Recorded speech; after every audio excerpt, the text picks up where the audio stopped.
No one saw it coming. A quiet announcement made behind gilded palace doors has sent shockwaves through the royal bloodline. Princess Anne, once the monarchy's most loyal defender, was reportedly left speechless after King Charles unveiled a secret decision, one that would permanently shift the legacy of the crown and pit blood against blood. Before we go deeper into what this really means for the royal family, make sure to subscribe so you don't miss a single update. It began on a frostbitten morning at Sandringham. Behind tall mahogany doors, a select few were summoned not for ceremony, but for reckoning. The royal council assembled in near silence, the weight of history pressing down like a storm cloud refusing to break. King Charles, dressed in muted formality, sat poised at the head of the long oak table. With a voice steady, deliberate, and devoid of flourish, he uttered the words that would ripple across generations.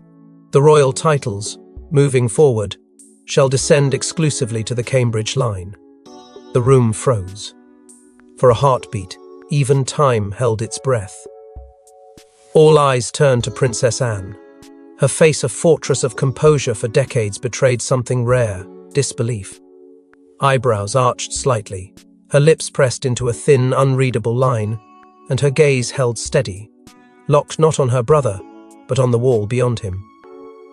In that chilling stillness she said nothing, and yet her silence roared through the corridors louder than any outburst could. For those present, it was not only a moment of decision, but one of detonation. Hushed murmurs stirred from aides stationed along the perimeter. Phrases like Cambridge Protocol and finalization clause drifted beneath breath. They knew this wasn't spontaneous. It was strategic, premeditated, and chilling in its precision. There was no debate, no deliberation. It was a decree wrapped in velvet and sealed with ancestral weight. The meaning was clear: titles, prestige, and lineage, the very bones of the monarchy, were being surgically realigned, and not everyone had been warned. What truly shook the room wasn't just the decision, but its stark finality. For years, the question of title inheritance had hovered like mist over the palace, with assumptions that Edward's children, or even Anne's descendants, might hold meaningful roles in the future. But now, a single lineage was being elevated to unchallengeable supremacy. It wasn't merely administrative, it was symbolic. It signaled a monarchy remade in Charles's image, with William, Catherine, and their children standing at the epicenter of legacy and power.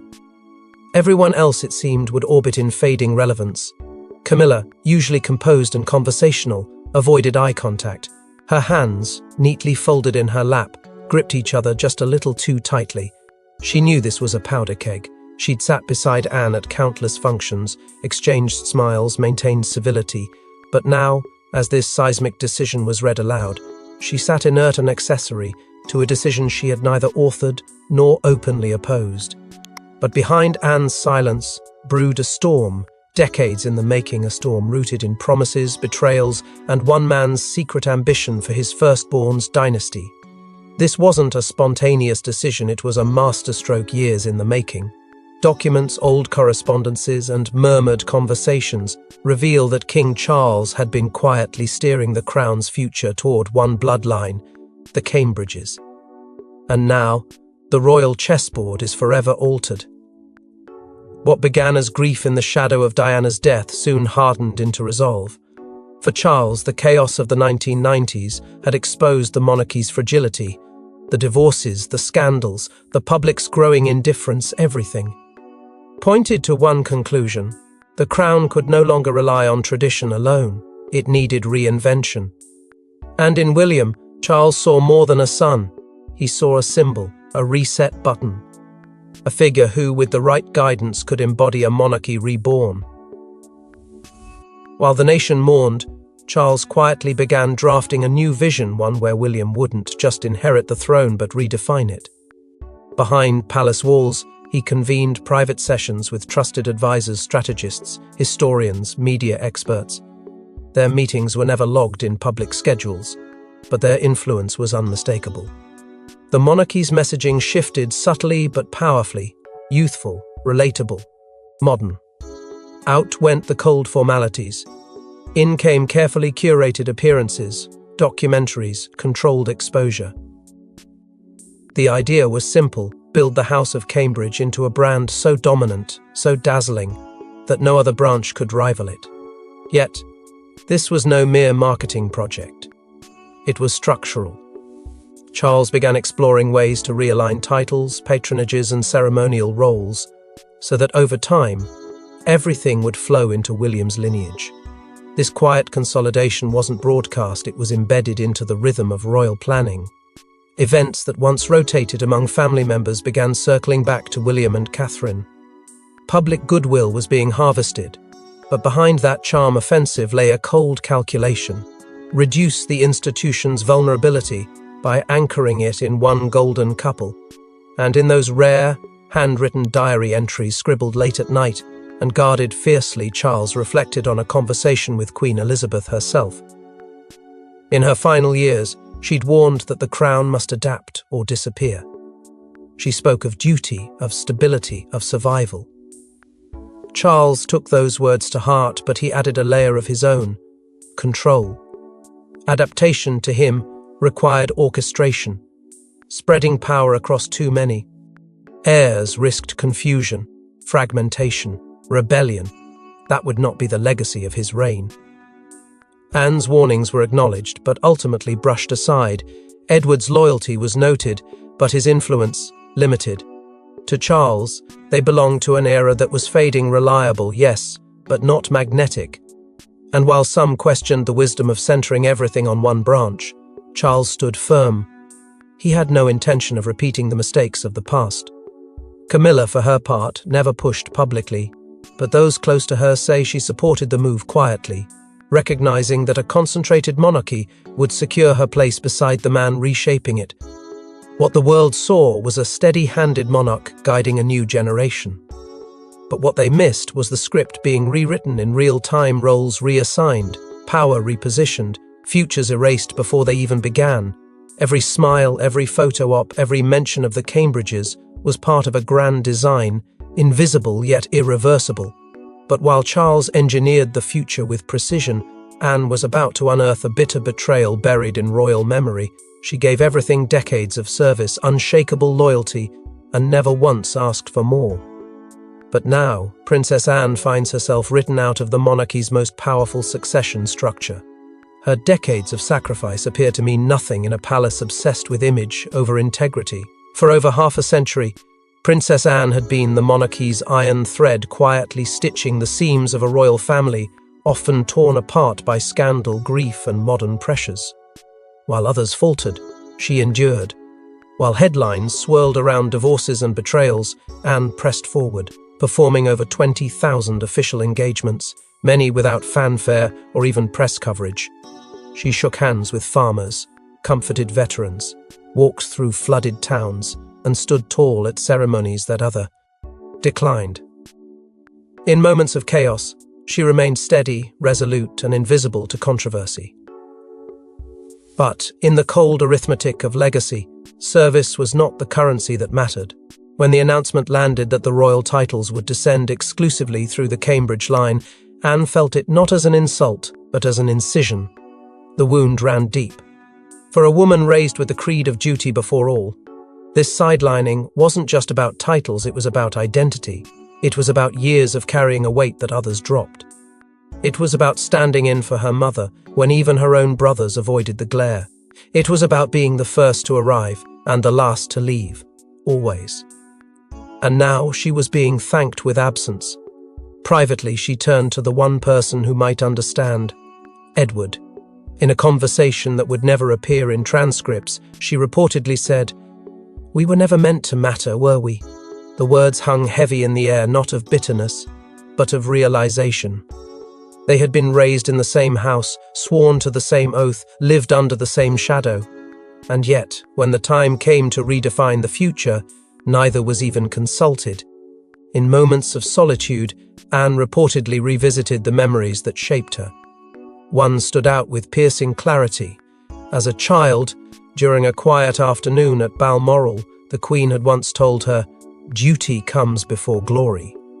If you understand that, you'll never need applause." Anne had carried that lesson like armor, but now it felt like a curse. She had never chased glory, and yet Somehow, it had become the metric by which the palace distributed permanence. Even those closest to her noticed a shift. Her silence grew longer, her expressions sharper. There were no statements, no protests, no formal opposition. That wasn't Anne's way. But those who had spent years by her side could see it. The betrayal sat quietly behind her yes, pulsing with every public smile.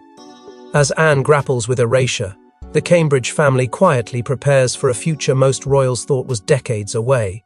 With King Charles's blessing, the Cambridge household steps fully into the royal spotlight, not as heirs, but as the definitive future. The message is clear: all roads now lead to William and Catherine. But is this the smooth transition it appears to be, or a throne built on quiet ruin? As the dust from Charles's historic proclamation settled, all eyes turned to the couple now positioned at the very heart of the monarchy's destiny. William, ever composed, stood with a stillness that bordered on regal defiance. He did not flinch, he did not stumble. His words were sparse but calculated, accepting the responsibility with reverence, not ambition. And yet, beneath that exterior, was a man who understood that the honor bestowed came at a cost, not just to his lineage, but to the unity of the House of Windsor. This wasn't just a title shift. This was a coronation in everything but name, and he knew it. Catherine, always the picture of grace, wore the moment differently. Her expression, though calm, betrayed a flicker of unease. This wasn't the timeline she had expected. Not yet, not like this. The titles, the attention, the transformation of her family into the monarchy's new core, none of it had come with warning. And yet, here they were, a mother now seeing her children's names whispered in corridors, their futures plotted without pause. Prince George, barely a teenager, spoken of as the next Duke of Edinburgh. Princess Charlotte, rumoured to be marked for a title previously reserved for senior working royals. What was once a distant inheritance had become a present reality, one shaped by urgency and reinforced by decree. The public, ever hungry for drama and dynasties, responded with mixed emotions. There was admiration, sir, tamely. The Cambridges were polished, palatable, and perhaps most critically scandal-free, but beneath the admiration simmered resentment, whispers of favoritism, of institutional bias, of the other royals being quietly erased. Among younger generations, the message landed differently. The monarchy, despite its language of modernity, was still deciding lineage in silence, not fairness. Supporters of Princess Anne, of Edward, even of the marginalised Sussexes, began to question what streamlined truly meant and at what cost it came. And then, inevitably, came the tension. Across the Atlantic, the Sussex camp reacted with conspicuous silence. No statements, no congratulations. But those close to Harry and Meghan described the atmosphere as icy. They had been severed not just from titles, but from the future itself. The message was clear: there would be no path back, no rehabilitation, no reconsideration. The bridge had not merely burned, it had been demolished. And in its place stood a towering image of William and Catherine, cloaked in destiny. Speculation intensified. Was this a ceremonial nod, or was Charles already preparing to loosen his grip on power? With rumours swirling of shifting duties and upcoming Commonwealth appointments, insiders began to wonder, was this announcement the first sign of transition? Was the next reign arriving sooner than expected? But not everyone is embracing this shift, and behind closed doors, the corridors of Buckingham echo with dissent. What began as a declaration has sparked a full-blown crisis. Senior royals, once unified by tradition, now find themselves on opposite sides of a dangerous divide. A battle over titles has become a war for identity, and the monarchy may never be the same. Inside the Royal Council, where decisions are meant to echo the weight of history, a fracture is now impossible to ignore. The announcement that royal titles would descend exclusively to the Cambridge line has not only disrupted hierarchy, it has ignited rebellion. Princess Anne, never one to speak in haste, broke her silence with piercing force. "You're rewriting history," she reportedly told Charles, her voice calm but unforgiving. To her, this wasn't progress, it was erasure. a deliberate dismantling of royal balance in favor of a curated future. Her words struck deeper than any public statement could, because they came not from dissent, but from disappointment. Edward, often seen as the palace's quiet diplomat, stood beside her not out of defiance, but of principle. He had stayed loyal, respected boundaries, played his part without scandal. And yet, like Anne, he too was now excluded from the inner circle of legacy. Beatrice and Eugenie, long relegated to the margins despite royal blood, seized the moment to question what their service had ever truly meant. What they saw wasn't just preference, but a calculated removal of entire branches of the family tree. The tension erupted into something raw.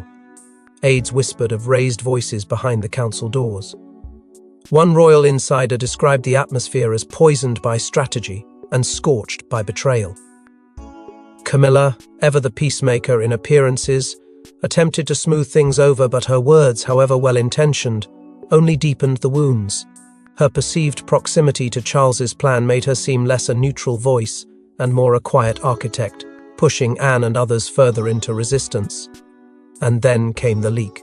A confidential memo, never meant to see daylight, surfaced in the media suggesting that Prince Andrew, isolated and disgraced, had attempted to use the internal turmoil to negotiate a return to favor. It was a toxic revelation, and one that made an already burning fire explode. The press pounced. Headlines questioned the crown's unity. Analysts whispered about a soft coup. A power shift not against the monarch, but within the monarchy itself, as senior royals attempted to reclaim balance from a central authority growing increasingly absolute. Charles, who once commanded unwavering loyalty, now found himself surrounded by doubt. Even trusted allies began to hesitate, sensing the gravity of what had been set in motion. Was this streamlined monarchy truly about efficiency or about control? Was legacy being preserved or rewritten for convenience? As the family fractures, attention turns to one woman whose silence is as strategic as it is haunting. She didn't ask for this. Catherine, Princess of Wales, is thrust into a vortex of legacy, power, and division. Behind the grace and poise lies a storm of uncertainty. Can she carry the burden of titles passed through fire and not fracture under their weight? Privately, Catherine had always known that the crown was never truly just gold and gemstones. It was expectation, pressure, scrutiny wrapped in velvet. But even with that understanding, she had never anticipated this, never imagined that her family would be placed so squarely at the center of a royal upheaval that left others shattered in its wake. A source close to her revealed words that echoed the weight she carried. This wasn't meant to happen yet. And in those 7 words was a truth too complex to be spoken publicly. She hadn't campaigned for prominence. She had walked the line quietly, dutifully, and now she was being asked to become the axis around which everything would turn. But what burdened her most wasn't the titles, it was the silence that had replaced warmth. The family she married into, once strained but at least civil, now felt cold and judgmental. Anne's quiet disapproval hung in the air like mist. Edward, once openly supportive, now kept his distance. Even Eugenie and Beatrice, whose paths had often run parallel to her own, seemed to look through her instead of at her. And for Catherine, that shift cut deeper than any public headline. She hadn't wanted to replace anyone. She hadn't drawn these battle lines. But now, she was standing in the middle of a royal war with her children watching. Every decision, every step forward felt like a calculated risk. She worried about the message being sent through Prince George, still so young, who now found himself being spoken of in hushed tones as a future Duke of Edinburgh. She feared that Princess Charlotte, full of light and joy, would be turned into a symbol rather than a child. She confided in William her greatest fear, that they were winning too much too soon. That perhaps in becoming the face of the future, they had unknowingly become the villains of the present. There were moments when the walls of Kensington felt colder than they ever had before.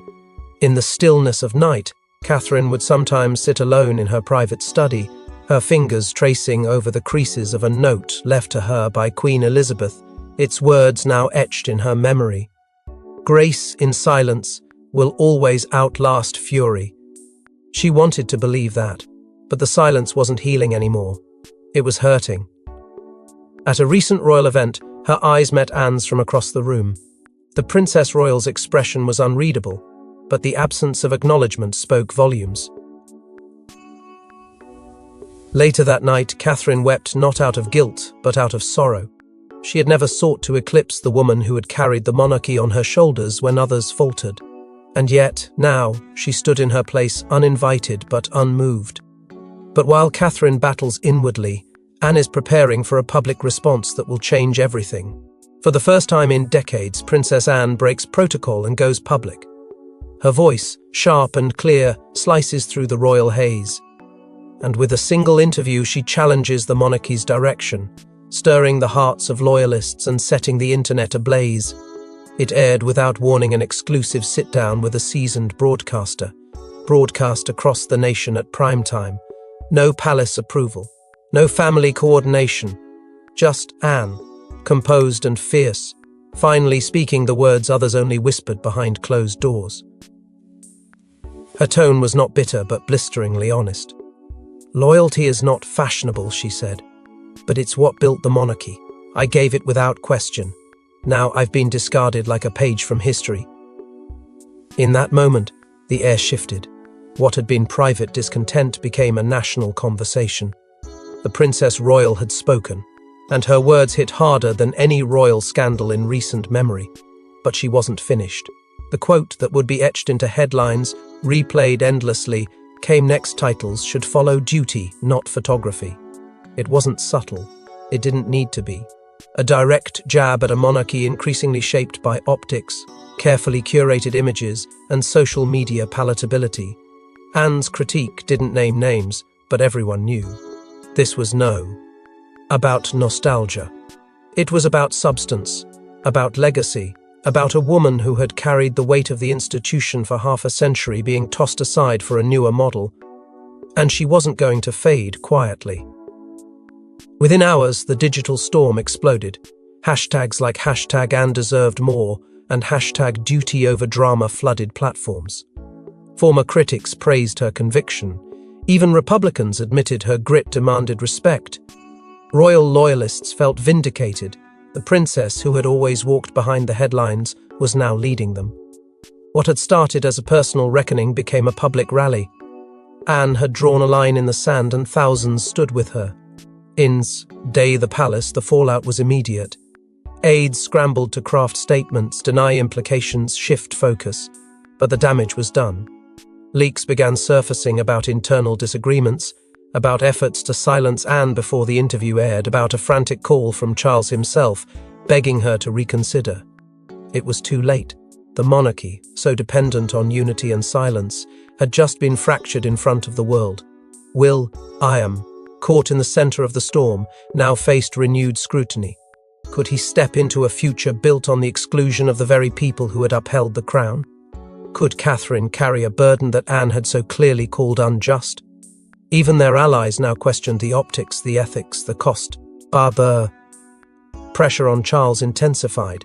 For weeks he had stayed the course, insisting on modernizing the monarchy by elevating the Cambridges. But now, with Anne's words ringing in the ears of the public and the press, something irreversible had been set in motion.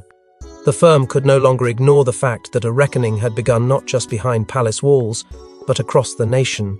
And then, as public opinion shifts, Charles makes a final move, one that turns the entire House of Windsor on its head. In dead of night, a private document is signed. Its contents are sealed, but insiders whisper it rewrites the future in ink. As the monarchy braces for its next chapter, the question lingers, is this the dawn of a new golden era or the beginning of the end?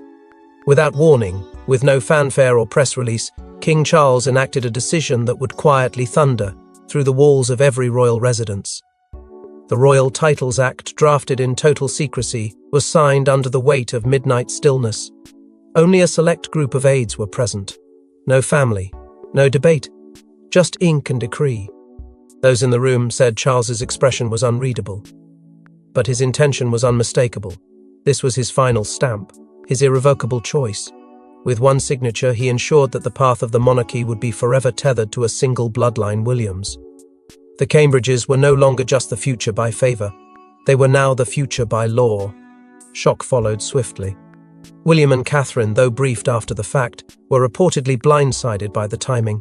There was no consultation, no warning. Their expressions at a subsequent event said little, but sources close to the couple claimed the tension was impossible to ignore. Catherine, still navigating public fallout from Anne's interview, now found herself caught between duty and discomfort, elevated yet isolated. William, increasingly aware of the growing resentment from within his own family, began to question whether this rapid consolidation had done more harm than good. Was this what his father had intended, or had Charles simply decided that time had run out for compromise? Anne and Edward were not invited to review the final draft. Not even a courtesy call. The omission was seen not as an oversight, but as a message. Their voices, once considered pillars of counsel, had been silenced. Their relevance quietly deleted for the document's fine print, and still no explanation was offered. The palace issued no statements, the royal press office refused to comment, but silence, in this case, was not peace, it was provocation. As the press dug deeper, unconfirmed details began to emerge. Leaks hinted that the act would effectively freeze all future peerage titles, ceremonial roles, and lineage honours, locking them into the Cambridge branch alone. The Dukedom of Edinburgh, assumed by Edward only recently, would reportedly not extend beyond him. No royal grandchildren outside William's line would receive new titles without explicit, extraordinary approval. A monarchy once based on lineage was now being engineered around branding, streamlining, and selective visibility. A quiet purge had occurred, not in public disgrace but in legal permanence. Even among the most loyal royal observers, unease began to take hold. The image of the document sealed, stored beneath the crown itself, became a symbol of control wrapped in tradition. And for the first time in decades, a question emerged not just from critics, but from those who once defended the firm without question. Had Charles gone too far? Or had he simply revealed what the crown had become? But even as the ink dries on this historic shift, the future of the monarchy rests in the hands of a generation still learning to walk among giants. As the dust settles, the question remains, was this the right move? The monarchy stands forever changed, with the Cambridge line elevated and Anne's legacy cast into shadows. The world watches. Will this bold gamble secure the future or fracture the crown beyond repair? The decision to concentrate royal titles within one branch of the family may have streamlined the institution, but it has also carved a permanent divide into the royal bloodline. What was gained is clear clarity, focus, modern appeal. But what was? Lost may never fully be understood until it is too late. Trust, inclusion, balance. In simplifying the royal structure, Charles has complicated the emotional foundations that once held the family together. There is now an unmistakable line between those who represent the future and those who have been quietly relegated to the past. For Beatrice, Eugenie, and Louise, the air is thick with uncertainty. Their positions, once cushioned by legacy, now float in ambiguity. Their names are no longer spoken in the same breath as duty or destiny. They attend events, smile for cameras, and perform the role expected of them, but behind closed doors, doubt festers. Titles may not have been promised, but they were always assumed. Now, even assumptions have been revoked. What remains is presence without purpose, visibility without power. Anne has said nothing since her explosive interview, not a word, not a gesture. And yet her silence speaks louder than any statement could. It is the silence of a woman who has seen too much, given too much, and been pushed too far. Her retreat is not surrender, it is protest. Quiet, measured, and devastating, the kind of silence that unsettles even those who think they've won. Catherine now stands at the centre of a monarchy she never tried to lead. Her face appears in headlines, on magazine covers, in charity spotlights, but behind the perfection lies a soul bracing against the weight of history. She did not ask for the crown's expectations. They were handed to her, not with celebration, but with controversy. Still, she carries on, for her children, for her husband, for the institution that now leans on her as a symbol of continuity, even as the structure beneath her continues to shift. Whether she is ready is no longer the question. She simply must be. And then there is William, no longer just a prince, but a mediator, a symbol, a future king navigat. Ing, a battlefield where the scars are invisible, but deep. His task is no longer to simply inherit, it is to unite, to convince a fractured family that their place still matters, even if their titles do not. To lead a nation that is watching with more skepticism than ever before. And to do all of it while knowing that the decisions made now will echo through generations. Elizabeth II once said, "The crown must endure," but she never said at what cost. Now, as tradition gives way to transformation, the monarchy moves forward, but not without its ghosts, not without its doubts, not without the shadows of those who built the throne upon which the future now rests. And as the sun rises over Windsor once again, one thing is certain: nothing in the House of Windsor will ever be the same again. Thanks for watching. Please don't forget to like and subscribe, and we will see you in next one.